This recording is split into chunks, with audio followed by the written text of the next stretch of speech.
ಪಟಕ್ಕಲ್. ನಾನು 4ನೇ ತರಗತಿಯಲ್ಲಿ ಓದುತ್ತಿದ್ದೇನೆ. ನಾನು ಈ ನಾಟಕದಲ್ಲಿ ನಿರೂಪಣೆ ಪಾತ್ರ ಮಾಡುತ್ತಿದ್ದೇನೆ. ನನ್ನ ಹೆಸರು ತನ್ಮಯಿ ಪಾಟೀಲ್. ನಾನು 4ನೇ ತರಗತಿಯಲ್ಲಿ ಓದುತ್ತಿದ್ದೇನೆ. ನಾನು ಅಭಿಮನ್ಯು ಪಾತ್ರ ಮಾಡುತ್ತಿದ್ದೇನೆ. ನನ್ನ ಹೆಸರು ಸನ್ನಿಧಿ ಕೈಯಣ್ಣವರ್. ನಾನು 4ನೇ ತರಗತಿಯಲ್ಲಿ ಓದುತ್ತಿದ್ದೇನೆ. ನಾನು ಧನ್ಯರಾಯ ಪಾತ್ರ ಮಾಡುತ್ತಿದ್ದೇನೆ. ನನ್ನ ಹೆಸರು ವೃಂದಾ. ನಾನು 4ನೇ ತರಗತಿಯಲ್ಲಿ ಓದುತ್ತಿದ್ದೇನೆ. ನಾನು ಈ ನಾಟಕದಲ್ಲಿ ಉತ್ತರೆಯ ಪಾತ್ರ ತಗೊಂಡಿದ್ದೇನೆ. ನನ್ನ ಹೆಸರು ಚಿನ್ಮಯ್. ನಾನು 4ನೇ ತರಗತಿಯಲ್ಲಿ ಓದುತ್ತಿದ್ದೇನೆ. ನಾನು ಈ ಪಾತ್ರದಲ್ಲಿ ದುರ್ಯೋಧನ ಆಗಿದ್ದೀನಿ. ನನ್ನ ಹೆಸರು ಅಬುಲ್ ಹೆಚ್ ಪಟ್ಟಣದವರು. ನಾನು 4ನೇ ತರಗತಿಯಲ್ಲಿ ಓದುತ್ತಿದ್ದೇನೆ. ನಾನು ಈ ಪಾತ್ರದಲ್ಲಿ ಭೀಮಸೇನೆ ಆಗಿದ್ದೇನೆ. ಈ ನಾಟಕದಲ್ಲಿ ನನ್ನ ಹೆಸರು ಸಮಾನ.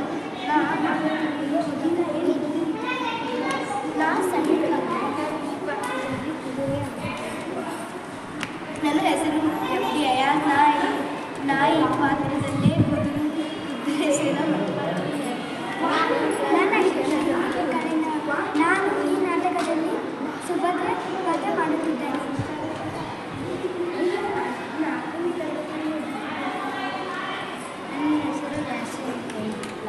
ನನ್ನ ಹೆಸರು ಜಾಸ್ತಿ. ನಾನು 60 ಓದುತ್ತೇನೆ. ನಾನು ಸೈನಿಕ ಮಾಡಿದ್ದೇನೆ. ಸಂಗ್ರಾಮ ನಡೆಯಿತು. ದ್ರೋಣಾಚಾರ್ಯರು ಚಕ್ರವ್ಯೂಹವನ್ನು ರಚಿಸಿದ್ದರು. ಇದರಿಂದ ಭೀಮಸೇನ ಮತ್ತು ಧರ್ಮರಾಯ ಚಿಂತಾಕ್ರಾಂತರಾಗಿದ್ದರು.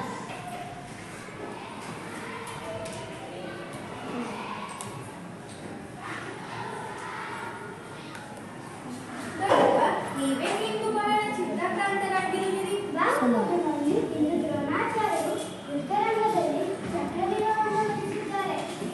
ಅದನ್ನು ಬೆಳೆಸಲಿಕ್ಕೆ ಅರ್ಜುನ, ಶ್ರೀಕೃಷ್ಣ ಹಾಗೂ ಬಲರಾಮನಿಗೆ ಮಾತ್ರ ಗೊತ್ತು. ಆದರೆ ಅವರೀಗ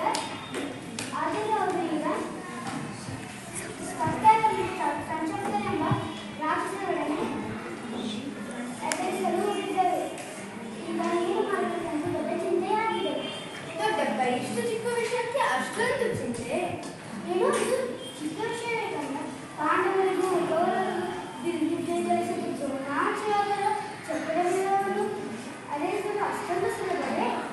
ಚಿಂತಿಸಬೇಡಿ ದೊಡ್ಡಪ್ಪ, ಚಕ್ರವನ್ನು ನಾನು ಭೇದಿಸಲು ನನ್ನನ್ನು ಆಶೀರ್ವದಿಸಿ ಕಳಿಸಿದೆ. ಬೇಷ್ ಕುಮಾರ, ನನ್ನ ಮಾತುಗಳನ್ನು ಕೇಳುತ್ತಿದ್ದರೆ ನನಗೆ ಅತೀವ ಸಂತೋಷವಾಗುತ್ತದೆ. ನೀನನ್ನು ಪಡೆದ ನಾವೇ ಧನ್ಯರು. ಆದರೆ ಹಾಗೆಂದರೆ ಏನು ದೊಡ್ಡಪ್ಪ? ನನ್ನ ಸಾಮರ್ಥ್ಯದ ಮೇಲೆ ನಿಮಗೆ ಶಂಕೆಯೇ? ನನ್ನ ಮೈಯಲ್ಲಿ ಹರಿಯುತ್ತಿರುವುದು ಕ್ಷತ್ರಿಯ ವಂಶದ ರಕ್ತ. ನಾನು ಜಗದ್ವಿಖ್ಯಾತ ಅರ್ಜುನನ ಮಗ. ಹೌದು ಮಗು, ನೀನು ಹೇಳುವ ಮಾತಿನಲ್ಲಿ ಸಂದೇಹವೇ ಇಲ್ಲ. ಆದರೆ ಈ ಘೋರ ಯುದ್ಧದಿಂದ ಭಾರತನಿಗೆ ಸಲ್ಲದು ಕುಮಾರ. ಒಲೆಯ ಕುಮಾರ, ನಿನ್ನ ಪರಾಕ್ರಮವನ್ನು ಕೇಳುತ್ತಿದ್ದರೆ ನೀನು ಚಕ್ರವ್ಯೂಹವನ್ನು ಭೇದಿಸುವುದರಲ್ಲಿ ಯಾವುದೇ ಅನುಮಾನವಿಲ್ಲ. ಚಕ್ರವನ್ನು ಭೇದಿಸುವ ವಿದ್ಯೆಯನ್ನು ನಾನು ತಾಯಿಯ ಗರ್ಭದಲ್ಲಿದ್ದಾಗಲೇ ಶ್ರೀಕೃಷ್ಣ ಪರಮಾತ್ಮನಿಂದ ಕೇಳಿ ತಿಳಿದುಕೊಂಡಿದ್ದೇನೆ. ನನ್ನನ್ನು ಕಲಿಸಿಕೊಟ್ಟಿದ್ದಾರೆ. ಏನು ಭೀಮಸೇನ, ನೀನು ಹೇಳುತ್ತಿರುವುದು ಅಭಿಮನ್ಯು ಇನ್ನು ಮಗು? ಅಣ್ಣ, ನೀನು ಚಿಂತಿಸಬೇಡ. ಚಕ್ರವ್ಯೂಹವನ್ನು ಭೇದಿಸುವ ಸಾಮರ್ಥ್ಯವೀರ ಅಭಿಮನ್ಯುವಿನಲ್ಲಿದೆ. ಆಯ್ತು ಭೀಮಸೇನ, ನಿನ್ನ ಮಾತಿನಂತೆ ಅಭಿಮನ್ಯುವನ್ನು ಯುದ್ಧಕ್ಕೆ ಕಳಿಸೋಣ. ಅಲ್ಲಿ ನಾವೆಲ್ಲರೂ ವೀರ ಬಾಲಕನಿಗೆ ರಕ್ಷಾಕವಚನಾಗಿರೋಣ. ಬಹಳ ಸಂತೋಷ ದೊಡ್ಡಪ್ಪ, ನನ್ನನ್ನು ಆಶೀರ್ವದಿಸಿ. ಮಂಗಳವಾಗಲಿ. ಸುಭದ್ರೆ ಅರಮನೆಯಲ್ಲಿದ್ದಾಳೆ. ಅಭಿಮನ್ಯುವಿನ ಆಗಮನ. ಅಮ್ಮ, ಈ ದಿನ ನಾನು ಕುರುಕ್ಷೇತ್ರ ಯುದ್ಧದಲ್ಲಿ ಚಕ್ರವನ್ನು ಭೇದಿಸಲು ದೊಡ್ಡಪ್ಪ ಧರ್ಮರಾಯ ಹಾಗೂ ಭೀಮಸೇನರಿಂದ ಆಶೀರ್ವಾದ ಪಡೆದು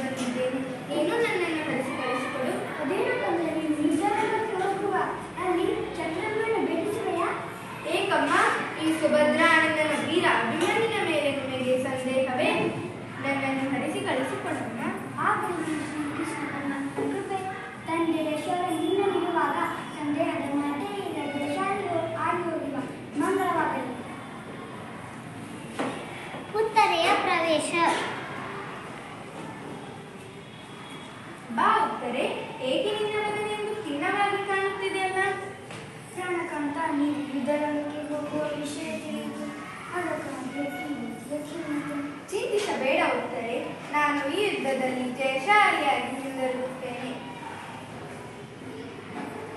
ಆಗಲಿ, ಜಯಬೀರುವ ತನಕ ಭಯವಿದ್ದೆ. ಯುದ್ಧ ಕ್ಷತ್ರಿಯರ ಧರ್ಮ. ಹೋಗಿ ಬನ್ನಿ, ಆ ಪರಮಾತ್ಮ ನಿಮಗೆ ಒಳಿತು ಮಾಡಲಿ. ಅಭಿಮನ್ಯು ಸೂರ್ಯನಂತೆ ಪ್ರಕಾಶಿಸುತ್ತಾ ರಥವನ್ನೆರ ಯುದ್ಧ ಭೂಮಿಗೆ ಪ್ರವೇಶ ಮಾಡುತ್ತಾನೆ.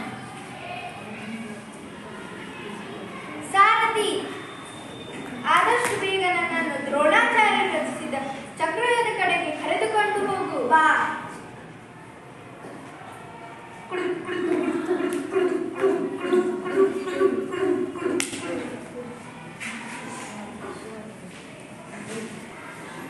ಬನ್ನಿರಿ ಬನ್ನಿರಿ, ಒಬ್ಬೊಬ್ಬರಾಗಿ ಬನ್ನಿರಿ. ನಿಮ್ಮನ್ನೆಲ್ಲ ಕೆರೆಗಳಂತೆ ತೂರಿ ಯಮಪುರಕ್ಕೆ ಕಳಿಸುತ್ತೇನೆ. ಅಮ್ಮ,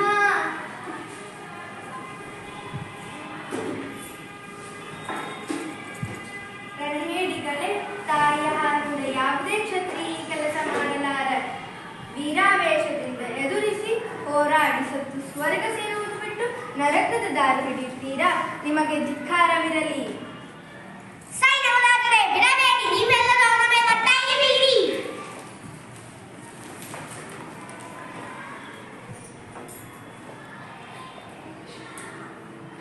ಅಮ್ಮ,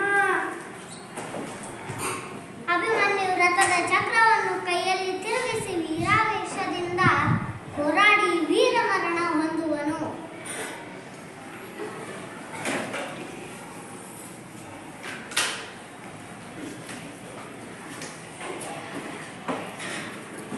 ಬೆಳೆಯುವ